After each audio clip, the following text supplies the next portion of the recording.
Hi, it's Professor Bill, and we're talking today about the organ market. And across the world, sometimes there's actually a market for people's organs. So this story was out of the CNN news service.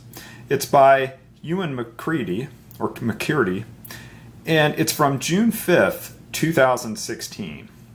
The article's entitled "Police Make Arrests in Delhi Hospital Kidney Racket." Well, to get started on this, let's think a little bit about the economics of organ sales.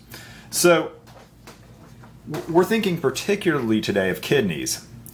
And I looked at Google on June 5th, 2016, and noticed that the average price paid by a buyer for a kidney is $150,000.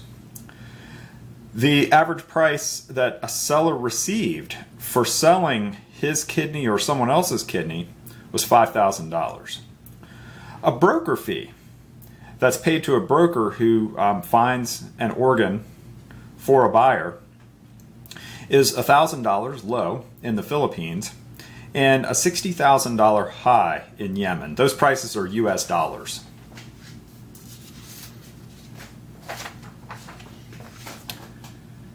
So the story goes that 5 people remain in custody in India for illegally trading kidneys.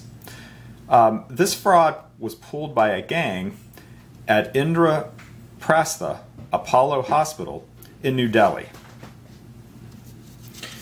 Let's take a minute and figure out where New Delhi is in relation to Portsmouth. So this map shows Asia off to the right and Europe. It shows the Atlantic Ocean, and it shows just the very beginnings of Eastern North America. And so we can see Portsmouth on the left side.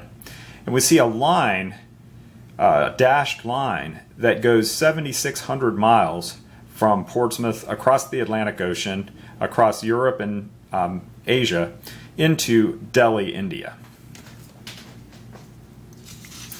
As our story progresses, we're going to be talking about 2 other Indian cities as well.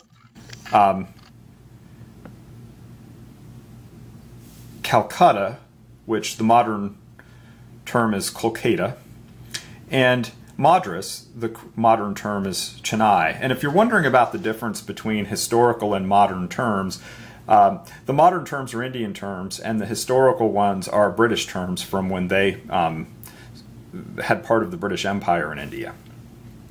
So we see the 3 areas, with New Delhi at the top being one of the largest cities in India, and indeed where this ring was stopped.